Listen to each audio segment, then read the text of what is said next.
ब्राह्मणों के लिए एक बहुत ही इंपॉर्टेंट चीज होती है उनका जनेऊ। बहुत इंपॉर्टेंट चीज होती है जनेऊ, मतलब उनका एक तरह से भगवान होता है। ब्राह्मण और उसको धारण करते हैं, क्षत्रिय धारण करते हैं, उनके लिए भगवान की तरह होता है। ब्राह्मण जो ये जनेऊ पहनते हैं, मैं भी पहनता हूं, और उस जनेऊ का बहुत बड़ा महत्व है। उसके कई नियम हैं, उसको पवित्र रखने के कई तरीके और नियम होते हैं जिनके विरुद्ध आप नहीं जा सकते। लेकिन उस परीक्षा में क्या हुआ, कुछ छात्र गए, उन्होंने जनेऊ धारण कर रखा था, और वहां के जो अध्यापक थे उन्होंने कहा भाई परीक्षा देनी है तो जनेऊ उतारना पड़ेगा। किस कानून में लिखा है जनेऊ उतारना पड़ेगा? क्यों उतारना पड़ेगा जनेऊ?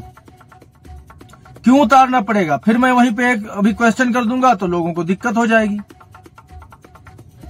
लोग चेहरा ढक करके, बुर्का पहन के जाते हैं पेपर देने, उनका कोई उनको मना करता है? कोई टोपी लगा के जा रहा है पेपर देने, कोई मना करता है क्या? केवल एक ही पक्ष के पीछे पड़ जाना हर तरीके से, और ये मानसिकता है।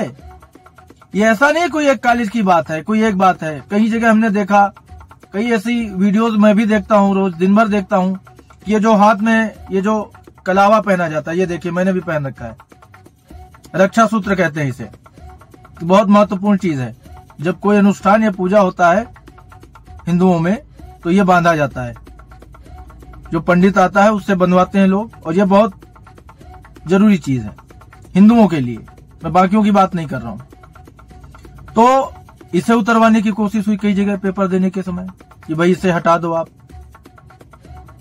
इसे हटा दो। अब आप मुझे बताओ इसमें कौन सी आदमी नकल कर लेगा? बताओ, आप इसे देख के बताओ, कोई नकल कर लेगा इससे? इसमें क्या लिख लेगा? इस धागे में क्या लिख लेगा कि वो नकल कर पाएगा? या इस जनेऊ में क्या लिख लेगा? इस जनेऊ में क्या लिख लेगा? वो ये जो मैंने भी पहन रखा है जनेऊ है, क्या लिख लेगा इसमें? आप बताइए, कैसे नकल कर लेगा इस जनेऊ के साथ वो? क्यों उतरवाना है?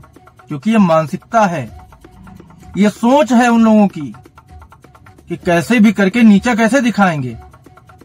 पहले जब मुगल आए वो क्या करते थे? यही तो करते थे, ब्राह्मणों के पीछे पड़े कि भाई जनेऊ उतारना पड़ेगा, धर्म बदलना पड़ेगा, या गर्दन कटवा लो। तो पहले भी ऐसी महान हस्तियां हुई जिन्होंने गर्दन कटवाना सही समझा, इसके बजाय कि उन्होंने अपना धर्म छोड़ा हो और जनेऊ उतारा हो। 100 बातें हैं, कोई किसी के बारे में कुछ भी बोल सकता है, कोई भी भ्रांति फैला सकता है, लेकिन आप इतिहास अगर अपना देखते हो, रियलिटी देखते हो, तो ये बहुत बड़ा विषय है और ये छोटी बात नहीं थी। मुझे इससे पर्सनली थोड़ा सा मैं आहत हुआ, जहां पर एक तरह से टारगेट किया गया कि भाई आपको जनेऊ उतारना पड़ेगा, आपको अगर एग्जाम देना है तो आपको जनेऊ उतारना पड़ेगा। कैसे, क्यों उतारना पड़ेगा? तो एक बड़ा विषय था। आप लोग भी अपनी राय दीजिएगा। बहुत सारे लोग हैं आप में से भी जो जनेऊ पहनते होंगे, आपको उसका महत्व पता होगा, उसके तौर तरीके पता होंगे, और आपको ये भी पता होगा कि इसको कितना पवित्र माना जाता है और कितनी पवित्रता के साथ इस जनेऊधारी व्यक्ति को उसके नियमों का पालन करना होता है। उसे ऐसे ही नहीं उतार दिया जाता। ये कोई धागा नहीं है गले में पड़ा हुआ कि आप उतरवा दो।